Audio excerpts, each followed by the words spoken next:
లేకపోతూ గాంభీర్యాన్ని ప్రదర్శిస్తున్నటువంటి కేటీఆర్ గారు సిరిసిల్లలో కూడా పరికరాలను అమర్చిందనేటువంటి వాస్తవాలు వస్తున్న క్రమంలో మా నాయకుడు కేకే మహేందర్ రెడ్డి గారు మాట్లాడుతూ నోటీస్ ఇవ్వడం, కొండా సురేఖ గారు మంత్రివర్యులు మాట్లాడుతూ ఒక నోటీస్ ఇవ్వడం అంటే ఆయన ఫ్రస్ట్రేషన్ లో ఏ మేరకు లోతులో పేరుకుపోయింది అనేది ఒక విషయాన్ని చెప్పడానికి కోసం ఈ సందర్భంగా మేము ప్రయత్నం చేస్తా ఉన్నాం.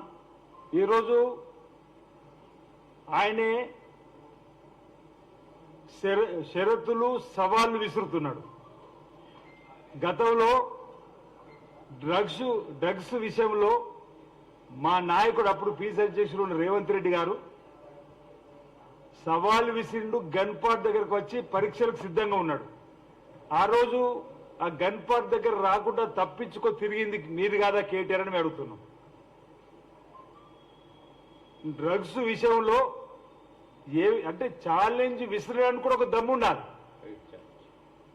వైట్ ఛాలెంజ్ కూడా ఒక దమ్ము ఉండాలి. ఈరోజు ఈయన మాట్లాడితే షరతులు సవాల్ అంటున్నాడు. నార్కో అనలిస్ట్ టెస్టుకు మీరు సిద్ధంగా ఉండాలని అడుగుతున్నా. అప్పుడే మీ షరతులకు లేకపోతే మీరు మాట్లాడిన దానికి ప్రజలు విశ్వసిస్తారు. ఈరోజు వైపు మేమంటున్న మాట కాదు. ఈరోజు బీఆర్ఎస్ పార్టీ టికెట్ ఇచ్చిన తదుపరి గత 9.5 సంవత్సరాల నియంతృత్వ పరిపాలనలో భూ కబ్జాలు, లిక్కర్ కేసులో మీ సోదరి ఢిల్లీ పోలీస్ స్టేషన్లో అరెస్ట్ అయ్యి సిబిఐ ఈడీ దారులు ఇప్పుడు సిబిఐ కూడా అరెస్ట్ చూపించి జైల్లో ఉన్నటువంటి సందర్భం. ఓవైపు భూ కబ్జాలు, ఓవైపు టెలిఫోన్ ట్యాపింగ్ లో భార్యాభర్తలు మాట్లాడుకున్నటువంటి మాటలు, సీనీ తారలు ఇటీవల వింటున్నాం. ఈ మాట మేము అనాలను అనకూడదు కానీ జడ్జీలకు సంబంధించిన ఫోన్ ట్యాపింగ్ కూడా చేసినట్టుగా మా ఫోన్లు ట్యాపింగ్ చేయడం, మా రేవంత్ రెడ్డి గారు పీసీ అధ్యక్షుడు ఉన్న 2 కిలోమీటర్ల చుట్టూ కూడా ఫోన్ ట్యాపింగ్ ద్వారా ఈరోజు ఇవన్నీ ఒకటి తర్వాత ఒకటి బయట ప్రపంచంలోకి వస్తుంటే మీ నిజ స్వరూపం ప్రజలు తెలుసుకొని లోక్సభ ఎన్నికల్లో ఒక్క సీటు కూడా గెలుపుతలేమని చెప్పనేటువంటి ఇది మీరు తేలిన తర్వాత కూడా బల్కొని రోజు బావా బామర్దులు కేటీఆర్ ఓవైపు, హరీష్ ఓవైపు, ఈ మధ్యలో కేసీఆర్ గారు కూడా మా కొడుకు అల్లుడు కంటే నేనేం తక్కువ తీసుకుపోవడం చెప్పని ఆయన కూడా ఇష్టానుసారంగా మాట్లాడుతున్న మాటల్ని ఈరోజు ప్రజలకు చెప్పడానికి కోసం మేము ప్రయత్నిస్తూ చైతన్యపరచడానికి ప్రయత్నం చేస్తున్నాం. ఇది వాళ్ళు ఫ్రస్ట్రేషన్ కు లోనయ్యే వారు మాట్లాడుతున్నట్టుగానే మేము భావిస్తున్నాం అన్నమాట. ఈ సందర్భంగా నేను తెలియజేస్తూ అసందర్భ ప్రేలాపనలు మానుకోమని మేము కేటీఆర్ సలహా ఇస్తున్నాం. భారతీయ జనతా పార్టీలకు పోయేటువంటి వ్యక్తిత్వం మీద మా నాయకుడి మీద ఏదైతే మీరు మాట్లాడుతున్నారో అది అసందర్భ ప్రేలాపన మేము భావిస్తున్నాం. ఓ రైతు బిడ్డగా, ఓ పోరాట యోధుడిగా మీ ప్రభుత్వం పైన ఎనలేని పోరాటం జరిపి అధికారంలోకి వచ్చినటువంటి గౌరవ మా ముఖ్యమంత్రి రేవంత్ రెడ్డి గారు పట్టుకొని ఏవైతే మీరు మాట్లాడుతుండ్రో ఇంకోసారి మాట్లాడితే తీవ్ర పరిణామాలు ఎదుర్కోవాల్సి చెప్పిన మాట ఈ సందర్భంగా తెలియజేస్తూ రేవంత్ రెడ్డి గారు పదే పలు సందర్భాల్లో పలు సమావేశాల్లో శ్రీ సోనియా గాంధీ గారు నాకు పీసీ అధ్యక్ష పదవి ఇచ్చారు, ప్రజలతో పోరాటం చేసి ప్రభుత్వం రావడానికి ఆ తదుపరి చిన్న వయసులో ముఖ్యమంత్రిగా అవకాశం కల్పించినట్టు వారికి రుణపడి ఉండడమే కాకుండా రాబోయే ఎన్నికల్లో రాహుల్ గాంధీ గారిని ప్రధానమంత్రి చేయడమే ధ్యేయంగా నేను పనిచేస్తూ ముందుకు పోతానని చెప్పి అన్నట్టు ఒక నిబద్ధత గల కార్యకర్తగా ఈరోజు నాయకుడిగా గౌరవ ముఖ్యమంత్రి గారు సేవలు అందిస్తే ఈ విధంగా మాట్లాడడం అనేది సహితం కాదని మాట చెప్తూ 200 పాలు కాదు 1000 పాలు కాంగ్రెస్ పార్టీలోనే అసలు నీ పార్టీ బీజేపీతో పొత్తు పెట్టుకోవాలని చెప్పి చూసిన మాట వాస్తవం కాదా అంటున్నాం. కేటీఆర్ గారు మేము సూటి అడుగుతున్నాం, భారతీయ జనతా పార్టీతో పొత్తు కోసం మీరు వెంపర్లాట పడలేదా అని అడుగుతున్నాం. ఈరోజు మేమంటే ఈ మాట మీ పార్టీతో ఉన్నటువంటి పెద్దలు దాని నాగేందర్ గారు పార్టీ మారినప్పుడు భారతీయ జనతా పార్టీతో చేతులు కలుపుదామన్నారు కాబట్టి నేను బయటకు రావడం జరిగింది. నా పిల్లల మీద ప్రమాణం చేయడం సిద్ధంగా ఉన్నాను, నీ పిల్లల మీద ప్రమాణం చేయడం సిద్ధంగా ఉన్నామని కేటీఆర్ సవాల్ కూడా విసిరిండు. దాని మీద కూడా మాట్లాడలేవు.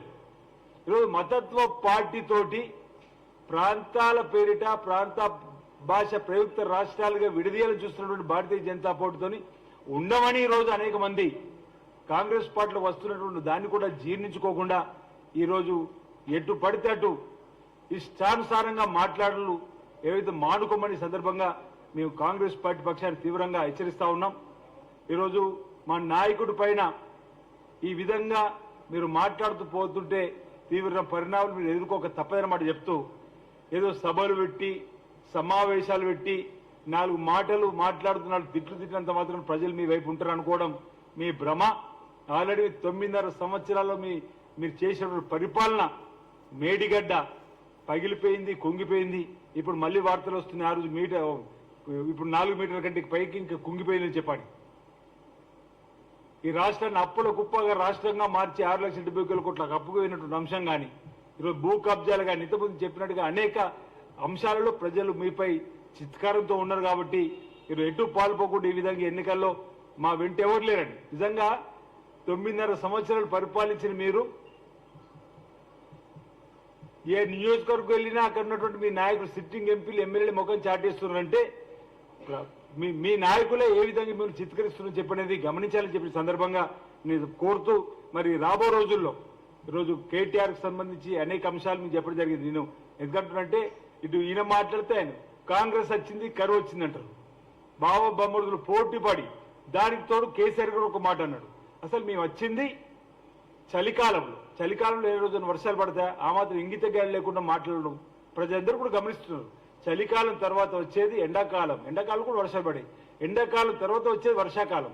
ఆ కాలంలో వర్షాలు లేవంటే దానికి అన్నా పడతాం. అంటే వీళ్ళు ఏం బామడుదు తండ్రి కొడుకులు మామల్లు ఏం కోరుకుంటారు అంటే వచ్చే వానాకాలంలో కూడా వర్షాలు పడద్దు ఈ రాష్ట్రంలో.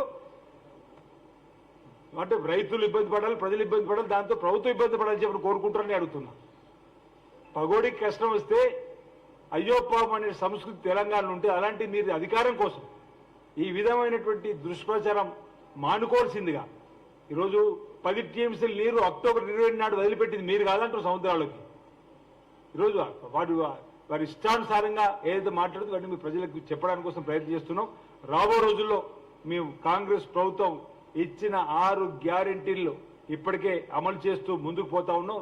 భవిష్యత్తులో కూడా ఇక మేలైనటువంటి పథకాలను ప్రజలకు అవసరమైన పథకాలను ప్రవేశపెట్టి ప్రజల అభివృద్ధి కోసం తెలంగాణ ప్రాంత అభివృద్ధి కోసం మేము పాటుపడుతున్న సందర్భంగా తెలియజేస్తా ఉన్నాం.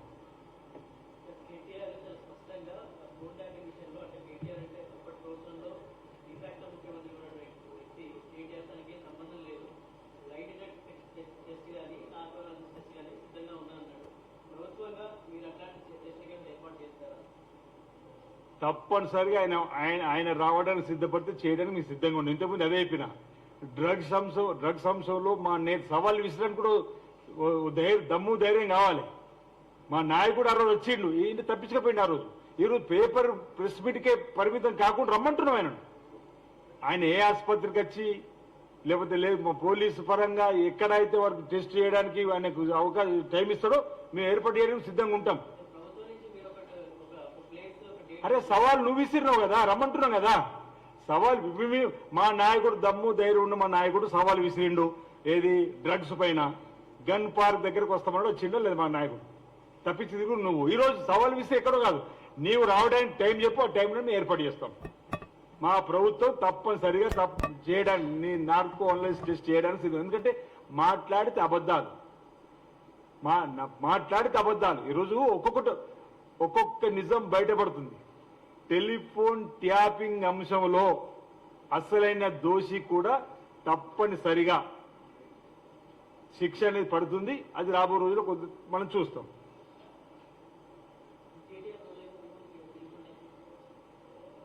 సిరిసిల్లాలోని పరికరాలు దొరికినట్టుగా ఆయన రోజులు లేకపోతే రోజులు ఉంటుందంటారు. సిరిసిల్లాలో పరికరాలు పెట్టిరంటే అక్కడ ఇప్పటిదాకా అక్కడ ఎమ్మెల్యే ఎవరున్నారు, యువరాజు ఎవరున్నారు, మీరే పత్రికలు చూస్తారు. సిరిసిల్లాలోనే పరికరాలు బిగించి చేసిరంటే అక్కడ నన్ను దృష్టిలో పెట్టుకోండి, అక్కడ మహేందర్ రెడ్డి గారు దృష్టిలో పెట్టుకోండి. పాప మా మహేందర్ రెడ్డి రూక్ అంటుండే, అన్న ఈ రోజు వస్తాన్న వ్యక్తి రేపు పొద్దున్న చేతికి కాస్త దొరుకుతలేడే వారి మనం మాట్లాడుకుంటున్నట్టు తెలుస్తున్నాయి అని చెప్పి అనేవాడు. అంటే మేమేమనుకున్నా 3వ మనిషి మీద ఇన్ని రోజులు అనుమానపడ్డాం. కానీ నేరుగా ఆయనే వింటుండు గోడ చాటు కానీ టెలిఫోన్ ద్వారా మేము తెలుసుకోలేకపోయినాం. ఈరోజు తెలుస్తుంది కదా. ఈరోజు నీ అధికారాన్ని అడ్డు పెట్టుకొని ఇది రాజ్యద్రోహం కిందకి వస్తుంది. ఫోన్ ట్యాపింగ్లు అనేక ప్రభుత్వాలు గతంలో పడిపోయినాయి. ఫోన్ ట్యాపింగ్ అంశంలో అమెరికాలో కూడా ఒక కుదిపింది. మన భార్యాభర్తలు మాట్లాడుకునే మాటలు వినే సంస్కృతి మన దేశంలో ఉంది అక్కడ. అంటే ఆయన వాళ్లకు ఎవరైతే వ్యతిరేకంగా ఉన్నారో వ్యతిరేకంగా ప్రశ్నించారో వాళ్ళ యొక్క ఫోన్ ట్యాపింగ్లు కానీ రాజకీయ అవసరాల కోసం బ్లాక్ మెయిల్ చేయడానికి కోసం సీనీత ఇంతకుముందు చెప్పిన మళ్ళీ చెప్తుంది. వీళ్ళందరూ ఫోన్ ట్యాపింగ్ చేసే కాబట్టి వాటి అన్ని నిజాలు బయటపడుతున్నాయి. మేము కాదు ఆ అధికారులు చెప్తున్నారు. ఆ సమయంలో తప్పేసిన వాళ్ళే చెప్తున్నటువంటి విషయాలను బయటకు తీసుకొస్తున్నాం. ఈరోజు ఆయనే ఏదైతే టెస్ట్ అలాంటి టెస్ట్ అంటుండు కదా, రేపు తప్పనిసరిగా ఇందులో నిర్దోషులను తేలిన వారందరికీ చట్టపరంగా టెస్టులు జరుగుతాయి. చట్టపరంగా మా నాయకుడు చెప్పిన మొన్న అవసరమైతే జైల్లో తండ్రి కొడుకులో అల్లుడు తెగ వాటి కూడా ఏర్పాట్లు చేయడానికి కోసం కూడా ప్రభుత్వం ముందుకుంటుంది. డబుల్ బెడ్రూమ్ కట్టిస్తాను మా నాయకుడు అన్నాడు. నాకు తెలిసిన వాడు తప్పు చేసిన వాడు ఎంతటి వాడైనా శిక్ష అనుభవించక తప్పదు అని ఈ సందర్భంగా తెలియస్తాను.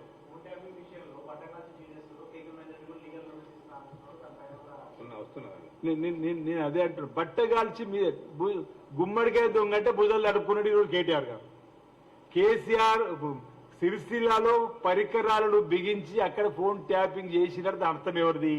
ఆయన ప్రత్యర్థి అయిన కేకే మహేందర్ రెడ్డి గారి యొక్క గెలుపును ఆపడానికి ఆయనతో ఎవరు ఫోన్లో టచ్ ఉన్నారో ఎవరితో ఆయన మాట్లాడుతున్నో విని వారిని వెంటనే అప్రమత్తం చేసుకుని వారి వైపు తిప్పుకోవడానికి కోసం న్యాయాన్నో భయాన్నో అధికారాన్ని అడ్డు పెట్టుకొని ధనాన్ని అడ్డు పెట్టుకొని గెలవడానికి కోసం చేసిన ప్రయత్నంలో భాగంగానే జరిగింది కాబట్టి వారు మాట్లాడడం జరిగింది. నాకు అనుమానం ఉంది, నేను ఫిర్యాదు చేస్తున్నా అని చెప్పి అంత మాత్రాన్ని ఆయన లీగల్ నోటీస్ ఇవ్వడానికి ఎదుర్కో, నీ విచారణ ఎదుర్కోమంటున్నావు అంటుండగా సవాల్ విసురు విచారణ ఎదుర్కోమంటున్నాం.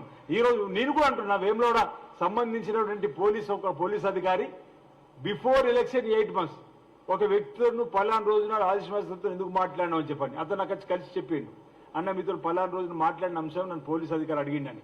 నేను వెంటనే మా పీ సచివ్ రేవంత్ రెడ్డి గారి దగ్గర ఏదో పని వచ్చినప్పుడు అన్నా నాకు అనుమానం వస్తుంది ప్రభుత్వం మీద, మన ఫోన్లు వింటున్నట్టున్నారు, మనతో మాట్లాడిన వారి గురించి చర్చిస్తున్నారు మళ్ళీ వారి గురించి అంటే అది వాళ్ళు ఎలాగూ చేసే పని. మనమే ప్రజాస్వామ్యం ఉన్నాం కాబట్టి ప్రజలకు సంబంధించిన అంశాలు ముందుకు పోతున్నా కాబట్టి దానికోసం మనం భయపడకుండా ముందుకు పోదని చెప్పినటువంటి మాటను మా నాయకుడు మాకు అందించినమాట. మేము మా ఫోన్ విన్నంత మాత్రాన ఈరోజు ప్రభుత్వం రాకుండా ఆపగలిగిందా? ఈరోజు ఆయన యొక్క నీతి వాళ్ళు చేసిన పరిపాలనలో దుష్ట పరిపాలన, నియంతృత్వ పరిపాలన, అవినీతి పరిపాలన, అక్రమాల పరిపాలన, నాణ్యత లేని కట్టడాలు వీటన్నిటి దృష్టి పెట్టుకుని ప్రజలు ఈరోజు వాళ్ళు బంగాళాఖాతాలు పడేసారు. ఇక వాళ్ళకి ఏం అర్థం కాకనే రోజుకు ఇష్టానుసారంగా పత్రికలలో మాట్లాడుతూ సభలలో మాట్లాడుతూ ముందు పోతున్నారు. దానికి కూడా తప్పనిసరి ప్రజలు తగిన బుద్ధి చెప్పారు. ఎందుకంటే బహుశా ఈ పార్లమెంట్ ఎన్నికల్లో ఒక్క సీటు కూడా గెలిచే పరిస్థితి కనిపిస్తలేదు. మొన్నటిదాకా ఒక్క స్థానంలో పోటీ ఉంది, ఆ ఒక్క స్థానం కూడా పోటీ కనిపిస్తలేదు. 3వ స్థానం గెలిపోయినారు. ఏ విధంగానైనా ఉన్న కాస్త క్యాడర్ను పట్టుకోవాలని చెప్పి ఆపుకోవాలని చెప్పని ఇష్టానుసారంగా మాట్లాడుతున్న మాటలను భావించాలని చెప్పి సందర్భంగా భావిస్తా ఉన్నాను.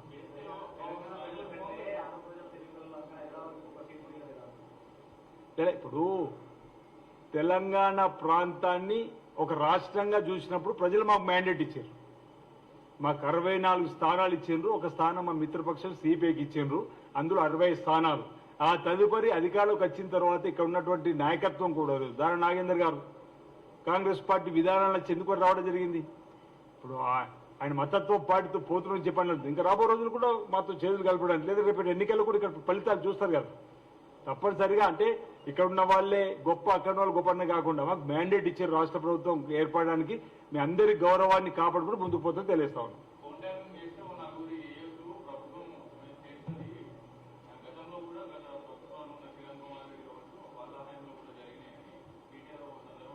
అవును, కేటీఆర్ సిగ్గు లేకుండా మాట్లాడుతున్నట్టుగా భావించాలి. ఇప్పుడు ఉగ్రవాదులకు సంబంధించినటువంటి టెలిఫోన్ ట్యాపింగ్ అంటే దేశ భద్రత కోసం ట్యాపింగ్ జరుగుతుందంటే దేశ రక్షణ కోసం భావించాలి. ఇప్పుడు ఎక్కడుంది? రాష్ట్రానికి దేశ రక్షణకు సంబంధించిన బాధ్యత నీకేమైనా ఉందా? అసలు నక్సలైట్ వ్యవస్థ అనేది ఇక్కడ ఇప్పుడు ఉందా? అసలు టెలిఫోన్ ట్యాపింగ్ చేయాల్సిన అవసరం ఏమొచ్చింది? టెలిఫోన్ ట్యాపింగ్ చేయాల్సిన అవసరం తెలంగాణలో లేదు. ఆయన ఒప్పుకున్నాడు చేస్తుంటే 2-3 లంగాలు చేసి ఉంటామని చెప్పండి. అందులో 1-2 ఉండొచ్చు కదా.